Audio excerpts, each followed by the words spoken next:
오늘 읽었던 레위기 18장을 읽다 보면 좀 되게 창피하기도 하고 끔찍한 당황스러움이 이렇게 읽다 보면 생깁니다. 성경에 뭐 이런 내용이 있을까 이런 생각이 듭니다. 왜냐하면 18장의 대부분의 내용은 근친상간을 하지 말라는 내용입니다.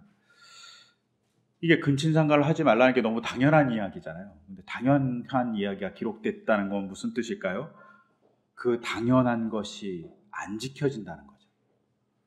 누군가는 근친상간을 하고 심지어 레위기 18장에는 짐승과 교접하는 사람이 있다고 얘기합니다. 또한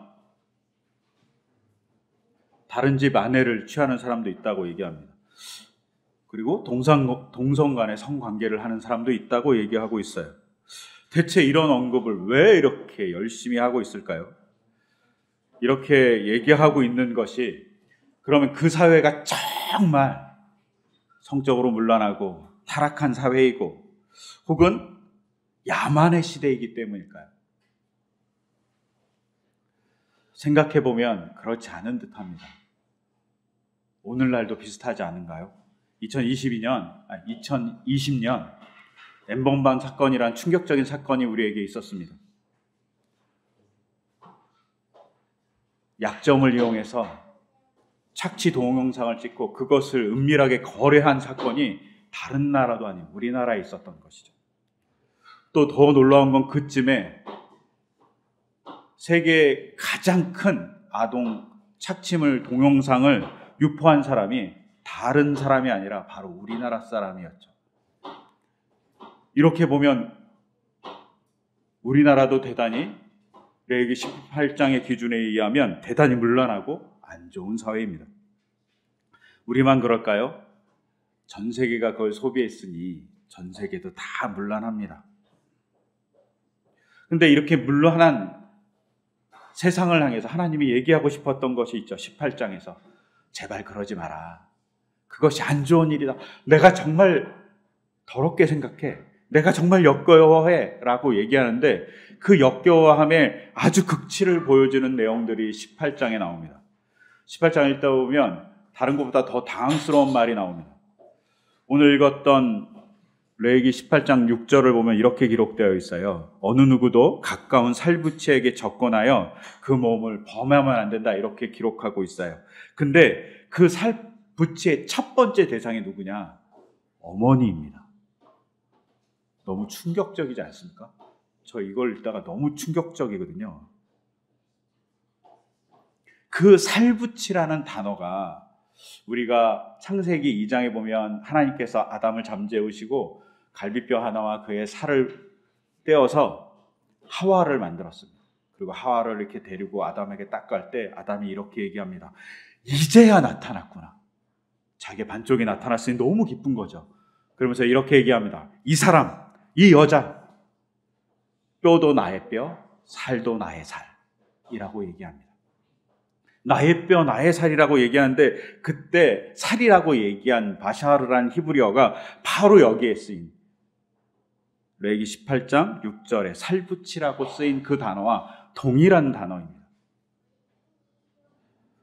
즉 7절에서 어머니를 살붙이와 비유한 것은 어머니가 아버지의 살이라고 얘기하는 겁니다. 어머니는 그냥 다른 존재가 아니라 아버지와 같은 존재인 거예요. 아담이 자기의 아내를 보고 나의 살이라고 얘기했듯이 어머니는 아버지의 살인 거고 그래서 아버지의 살을 범하지 말라고 성경에 기록되어 있어요. 어머니를 범하는 것이. 그러면 성경에 이런 일이 진짜 있었냐? 있었죠. 충격적인 사건이 누굽니까? 야곱의 아들 르우벤이 아버지의 첩이지만 그 첩을 범합니다. 또 있죠. 다윗의 아들 압살롬이 다윗의 첩을 그것도 대낮에 공개적으로 범합니다. 어머니를 범한 사건이 없었던 것이 아닙니다. 그리고 레위기 18장 어머니로부터 시작해서 누나, 여동생, 이복 동생, 이복 누나, 또 이모, 고모 다 얘기합니다. 숙모도 얘기하고 형수나 제수도 얘기합니다. 심지어 옆집 여자까지 얘기합니다. 이렇게 금지하고 있는 이야기를 쭉 하고 있어요. 그리고 그 금지하고 있는 이야기가 22절에는 도를 넘어서 동성 간의 관계까지 가고 또 그 도를 넘어서 어디까지 갑니까? 짐승에게까지 갑니다. 생각해보면 토할 것 같지 않습니까? 좀 가끔 이 본문을 읽으면 토할 것 같거든요. 왜 이렇게 기록하고 있을까요? 이런 근친상간이나 수간 같은 것을 금지하면서 레위기는 뭘 얘기하고 싶어 할까요? 그것을 알려면 레위기가 말하고 있는 전제를 알아야 됩니다. 그 전제가 어딨냐? 오늘 우리가 읽었던 레위기 18장 3절입니다. 레위기 18장 3절에 보면 이렇게 기록되어 있어요. 너희는 너희가 살던 이집트 땅의 풍속도 따르지 말고 이제 내가 이끌고 갈 땅 가나안의 풍속도 따르지 말아라. 즉 이런 근친상간이나 수간 혹은 동성 간의 성관계가 이방의 풍속이라는 겁니다. 이집트 혹은 가나안의 풍속이라는 거죠. 여기서 풍속이라는 말을 잘 볼 필요가 있어요. 풍속은 전통 이런 것보다는 행동한다는 뜻이에요. 일반적으로 행동하는 것에 이런 행동이 있었다라고 얘기하는 겁니다. 이런 행동이 얼마나 팽배했는지 고대 사회의 법전에는 성경뿐만 아니라 이것을 금지하는 법이 되게 많았어요. 그래서 히타이트 법전에도 혹은 하무라비 법전에도 이런 법이 있습니다. 하무라비 법전 154조부터 시작해서 164조가 근친상간을 금지하는 법률이 있어요. 그 중에 일부를 읽어드리면 이렇게 되어 있어요. 154조에는 이렇게 기록되어 있습니다. 사람이 자기의 딸을 관계하면 그로 하여금 도시에서 떠나게 해야 한다. 자기 딸을 보면 도시에서 추방해야 된다는 것이죠. 이런 사람이 있었죠. 롯이죠. 추방돼야 될 사람이었습니다. 157조에 의하면 사람이 자기 아버지의 사후에 자기 어머니의 품에 누우면 그 두 사람은 화형에 처해야 된다. 이렇게 기록되어 있습니다. 즉 자기 아버지의 첩이나 자기 아버지의 여러 일부 다처제인 사회에서 여러 아내가 있었으면 그 아내를 자기 아내로 맞으면 둘 다 화형에 처해야 된다고 얘기하는 거죠. 왜 이런 법들이 이렇게 있을까요? 그리고 성경은 이것을 왜 가나안 혹은 이집트의 풍속이라고 얘기하면서 강력하게 금지하고 있을까요? 분명 근친상간에 대한 이야기도 있겠지만 더 큰 이야기를 하고 싶어 합니다. 그것은 단초를 또 하나 제공해요. 오늘 읽었던 본문에서 몰록에게 자녀를 바치지 말라는 이 단초가 전체를 해석하는 중요한 방향을 줍니다. 그것을 생각하면서 이 본문을 보면 근친상간의 더 큰 문제는 이집트에 있습니다. 여러분, 이집트라는 나라의 풍속에는 근친상간이 있었습니다. 누가 했을까요? 근친상간. 이집트 사람 중에 근친상간을 유독 많이 한 사람이 있습니다. 여러분이 잘 아는 클레오파트라입니다. 클레오파트라는 자기보다 9살 어린 남동생하고 결혼했습니다. 왜? 왕권을 유지하기 위해서입니다. 이집트의 왕실은 근친상간을 많이 했습니다. 왕권을 유지하는 겁니다. 자기들끼리만 결혼해서 자기들의 피가 신성하다고 얘기하고 싶었던 거죠. 그 이유 중에 하나는 이집트 신화를 보면 대부분의 이집트의 신하들은 가족끼리 결혼해요. 즉 신화에서 가족끼리 결혼하니까 왕실은 신의 대리자 혹은 신의 아들이니까 자기들도 가족끼리 결혼하는 겁니다. 그러면서 이렇게 얘기하는 거죠. 우리는 신을 닮은 존재이기 때문에 가족끼리 결혼해도 돼. 그러면서 왕실의 신성함을 내세운 거죠. 권력을 유지하기 위해서. 즉 혈연이란 카르텔을 만들어서 이집트 사회를 지배한 것입니다. 그리고 이런 양상은 귀족들에게도 나타났고 이런 양상은 일반 사람에게도 가끔 나타났다는 기록들이 존재해요. 왜 그럽니까? 권력을 사유하고 권력을 유지하기 위해서입니다.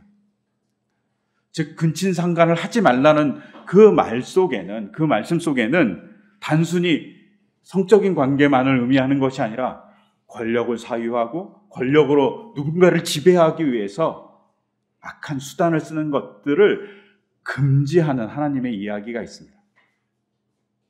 여러분, 이런 관점에서 현대 사회를 보면 현대 사회도 권력을 사유하기 위해서 일하는 것이 되게 많잖아요.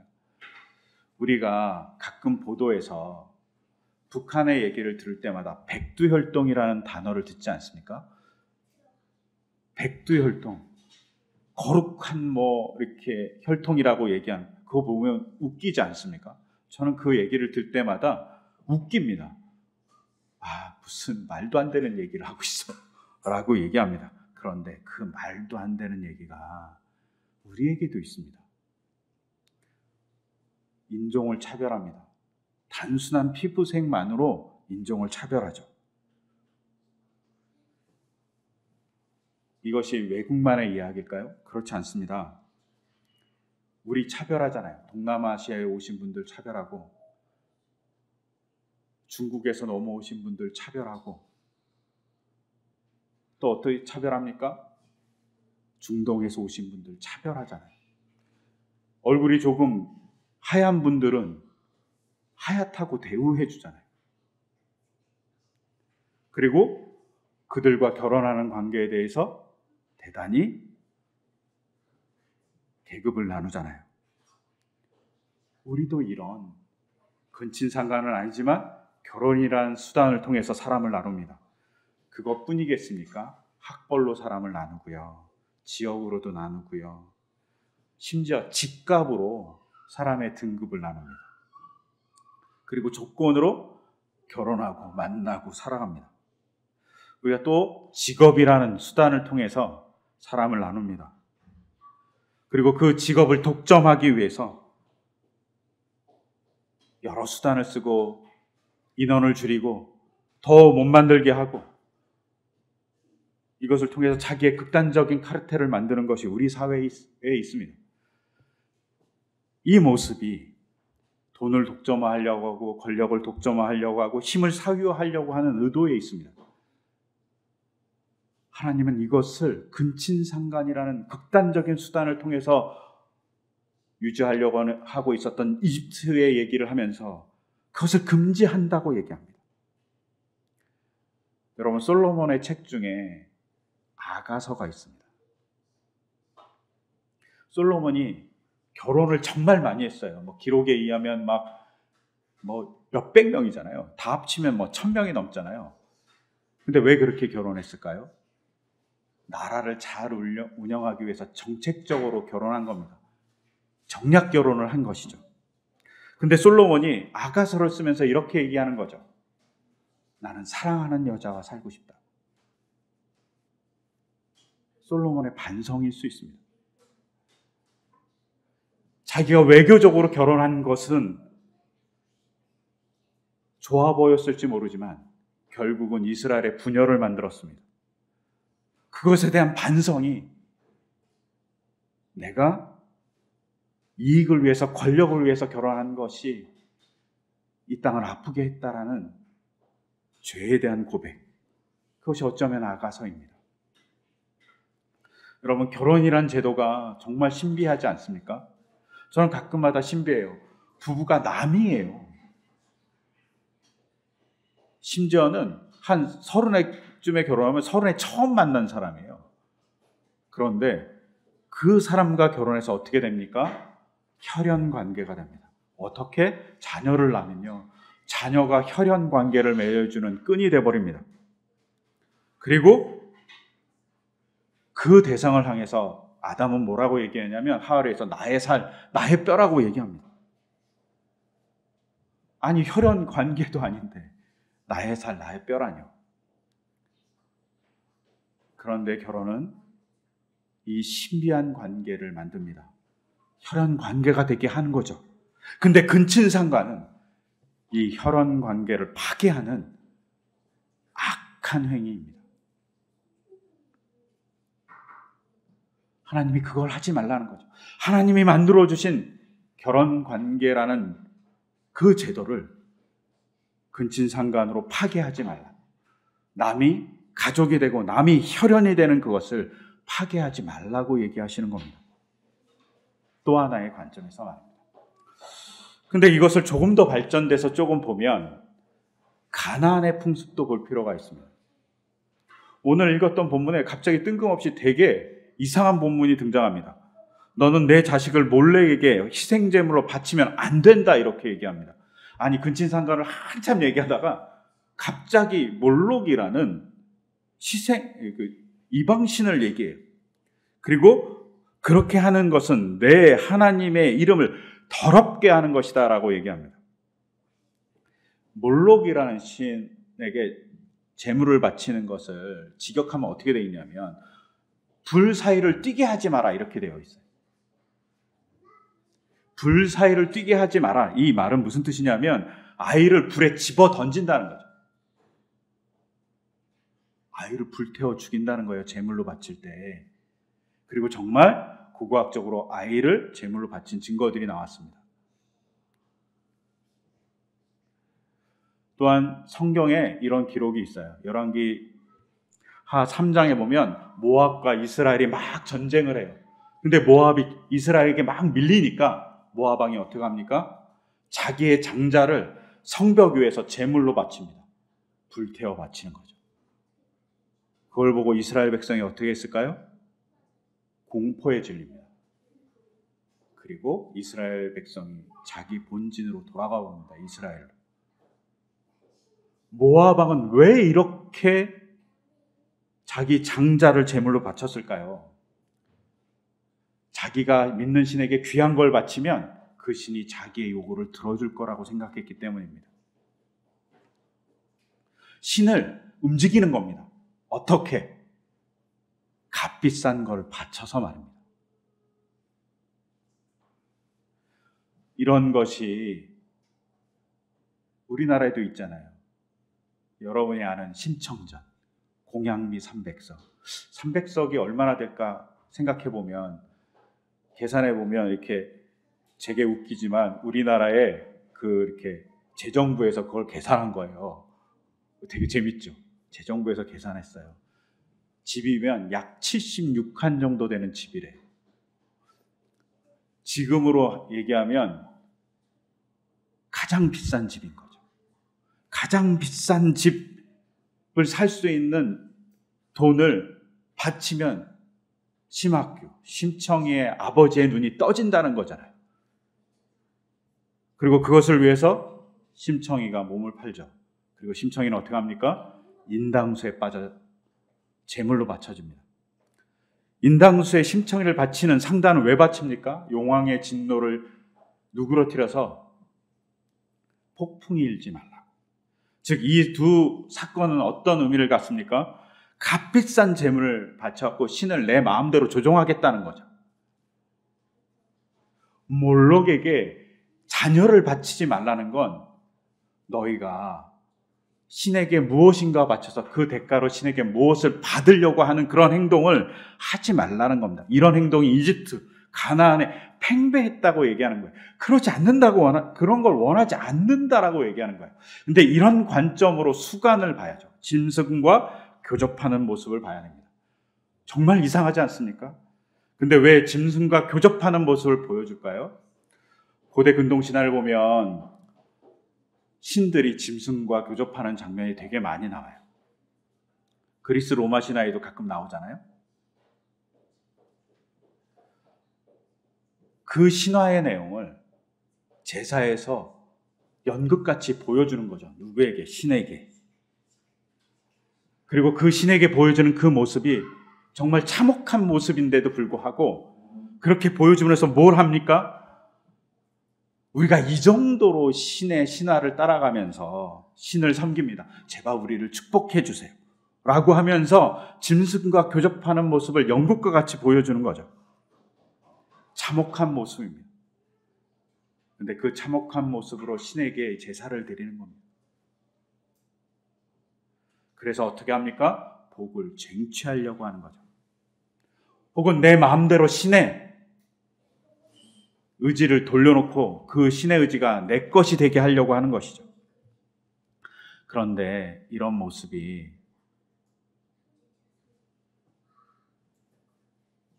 가나안만, 고대 사회만, 그리고 이집트에만 있겠습니까? 제가 가끔 교회 안에서 깜짝깜짝 놀라는 단어가 두 개가 있습니다. 어떤 분들이 가끔 이렇게 얘기하셨거든요. 솔로몬이 바치는 1000번제의 신비를 내가 가르쳐 주겠다고. 1000번제, 솔로몬이 1000일 동안 예물을 드렸는지 정확하게 알 수 없지만 1000번의 제사를 드리면 하나님께서 복을 주시니까 1000번제를 드리라고 얘기하시는 분들을 가끔 본 적이 있습니다. 또 어떤 분들이 이렇게 얘기합니다. 11조의 신비를 알려주겠다고. 11조를 드리면 하나님이 너에게 복을 내려주실 거라고 얘기하는 분들이 많이 있습니다. 만약에 이 말이 맞다면 한국교회 신자들은 떼부자가 되셨겠죠. 이렇게 하시는 분들이 정말 많으니까요. 이게 나쁜 거라고 얘기하는 게 아닙니다. 솔로몬의 1000번제도 11조도 왜 드렸을까요? 하나님을 사랑하기 때문입니다. 하나님께 감사했기 때문이에요. 그래서 바친 거예요. 근데 감사는 사라지고 그 감사의 자리에 뭐가 있을까요? 욕심이 자리 잡은 거죠. 여러분, 우리가 효도해야 된다고 얘기해요. 당연하잖아요. 효도해야 되잖아요. 그리고 효도라는 말을 들을 때마다 저는 항상 부끄러워요. 저희 어머니, 아버님께 항상 부끄러운데, 그리고 저희 장모님한테도 항상 부끄러워요. 그런데 우리가 효도하는 사람에 대해서 잘한다고 칭찬해주고 상도 주고 또 기사도 나오고 심지어는 동화에도 나오잖아요. 근데 왜 그럴까요? 이 당연한 것이 잘 되지 않기 때문이죠. 하나님께 감사하는 행위가 당연한 건데 잘 되지 않으니까 성경에서 11절을 내면 축복해 줄게 라고 얘기하는 겁니다. 잘 되지 않으니까. 당연한 것이 되지 않으니까 그것을 간곡하게 부탁하는 거죠. 11조 얘기, 1000번째 얘기는 하나님의 애절한 호소죠. 내가 너희를 사랑하는데 그 사랑을 같이 나누는 것에 대한 애절함을 얘기하는 거예요. 근데 그것을 애절함을 인간이 감사로 응답해야 되는데 감사가 아니라 욕심으로 응답하면 그것이 우상이 되어버립니다. 이걸 하지 말라는 겁니다. 수간은 즉 짐승과의 관계를 하는 것은 신을 움직이기 위한 수단이었기 때문입니다. 또한 동성 간의 관계도 이런 관계로 봐야 됩니다. 이 동성 간의 관계가 동성애일 수도 있겠지만 그렇지 않을 가능성이 많습니다. 왜냐하면 고대 사회에서 동성에게 폭력을 행사하는 것은 누가 했을까요? 동성에게 항상 그런 일을 하는 것이 아니라 동성에게 폭력을 행사하는 기록을 보면 언제 했냐면 전쟁이 일어나잖아요.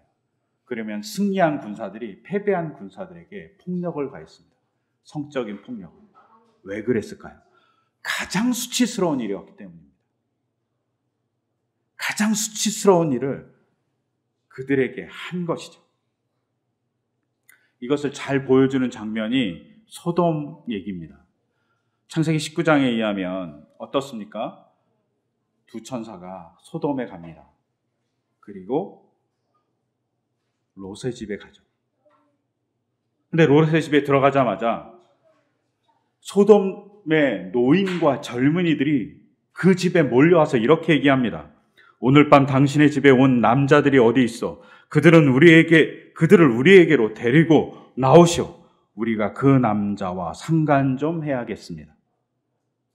상관한다는 말이 성적인 관계를 포함하기는 하지만 이 상관한다는 말이 내가 놀 만큼 놀고 이 사람을 놔주겠습니다란 말입니다. 나그네가 어떤 사람입니까? 권력도 힘도 보호할 울타리도 없는 사람입니다.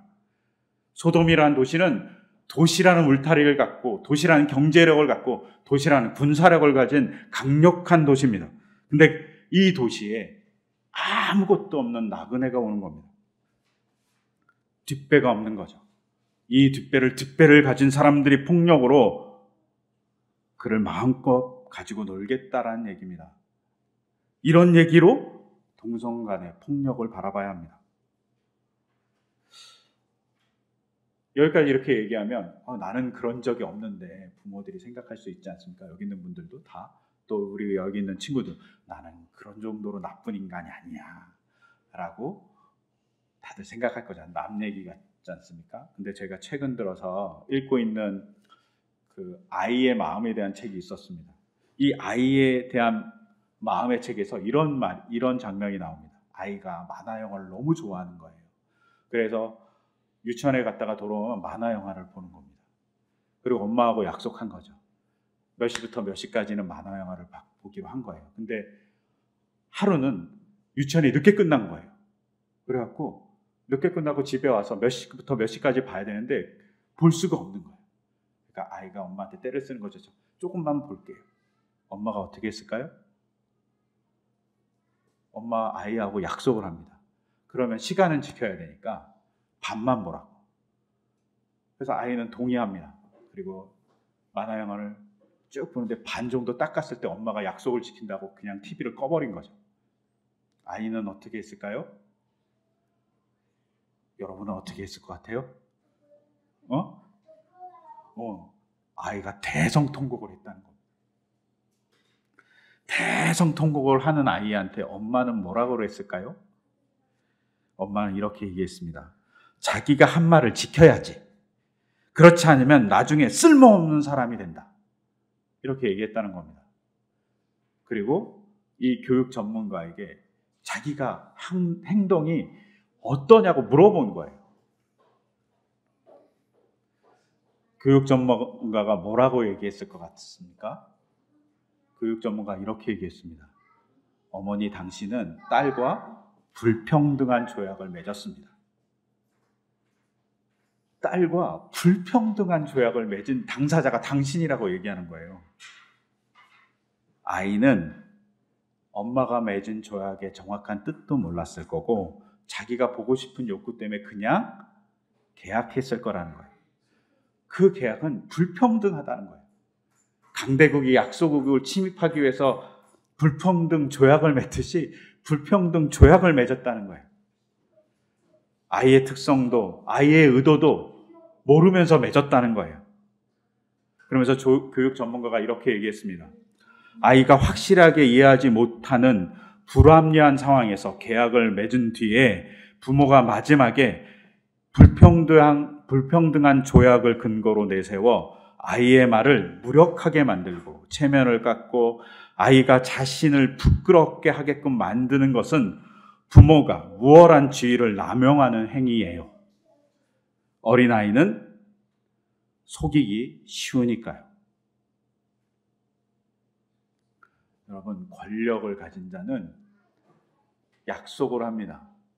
근데 그 약속을 하는 것 속에 의도가 있는데 권력을 갖지 않은 자는 그 의도를 알지 못할 때가 있습니다. 그리고 불합리한 조약에 약자는 많은 피해를 입고 상처를 받습니다. 그리고 특히 부모와 아이의 관계에서는 부모의 계약이 합당하죠. 말이 되는 계약입니다. 그런데 그걸 가지고 가끔은 아이에게 폭력을 행사하는 거죠. 너는 약속도 안 지키는 아이야. 너는 계약을 무시하는 사람이야. 계약을 체결했으면 계약을 지켰어야지. 안 지키면 쓸모없는 존재야. 라고 얘기하면서 폭력을 행사한다고 이 교육 전문가가 얘기하는 거예요. 저는 이 말이 어느 정도 합당하다고 생각합니다. 18장에서 몰렉에 대한 이야기를 하고 있습니다.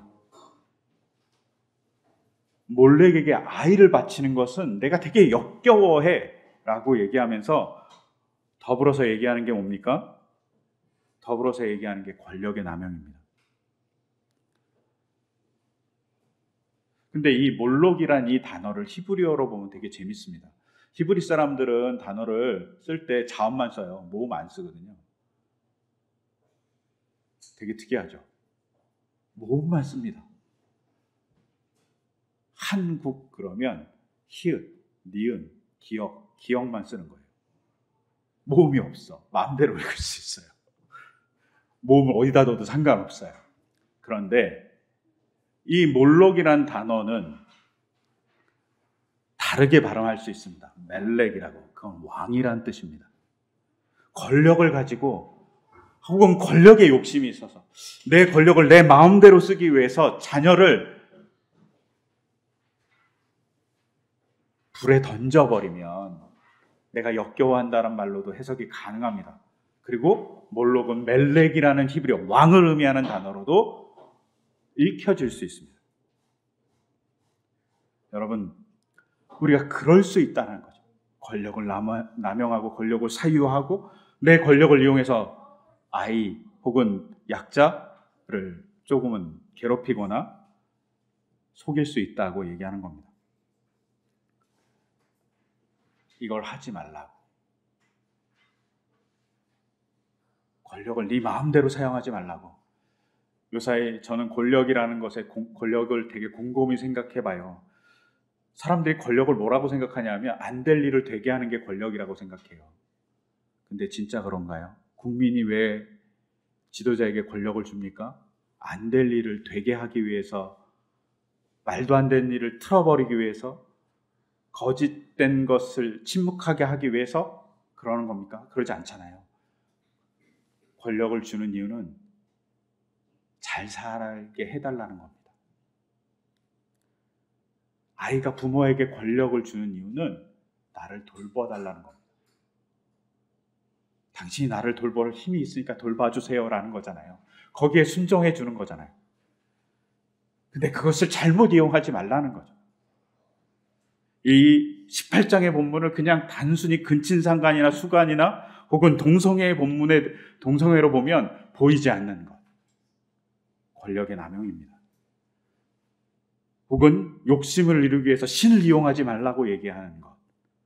그것이 보이지 않습니다. 근데 너무 그것이 안 보이니까 뜬금없이 몰록에 대한 이야기를 하고 있는 거죠. 18장에서. 되게 뜬금없잖아요. 일부러 집어넣은 겁니다. 이 본문이 성적인 관계만을 의미하는 것이 아니라고 얘기해주고 싶었기 때문입니다.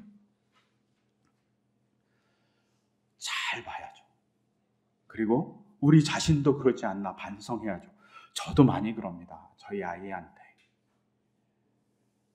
저희 아이와 저희 집은 항상 딜을 합니다. 근데 그 딜 속에는 저의 권력이 있죠.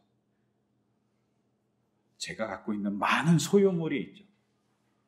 아이는 아버지의 그 소유물의 노예가 되죠. 그 소유물로 아이를 막 흔들려고 할 때 아이는 부모가 갖고 있는 속셈을 모르고 속아 넘어갈 때가 있습니다. 미안하죠. 이 자리를 빌려서 저희 아이에게 미안하다고 얘기합니다. 미안합니다. 그렇지만 부모는 나쁜 의도를 갖지는 않습니다. 그런데 18장에 있는 사람들은 나쁜 의도를 갖습니다. 욕심이라는 의도를 갖고 자기의 권력을 사유할 의도를 갖습니다. 그러지 말라고 얘기하는 것입니다. 이 본문을 보면서 갑자기 확 다가온 사건이 하나 더 있습니다. 가장 귀한 재물을 누가 바쳤을까요? 하나님입니다. 가장 귀한 걸 바친 분은 하나님이죠.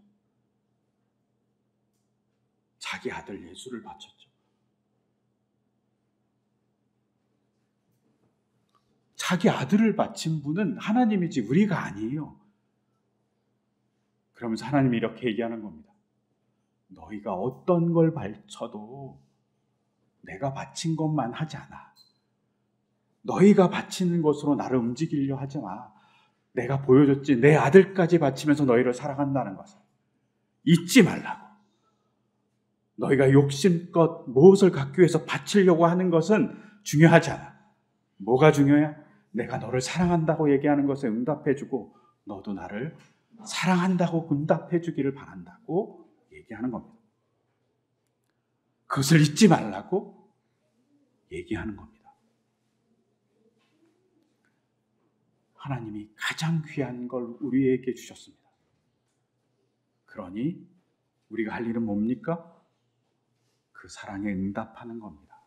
바치는 것이 아니라 그 사랑에 응답해서 감사하고 그 사랑에 응답해서 노래하고 하나님께 내 얘기를 하고 내 아픔을 얘기하고 하나님과 만나는 일입니다.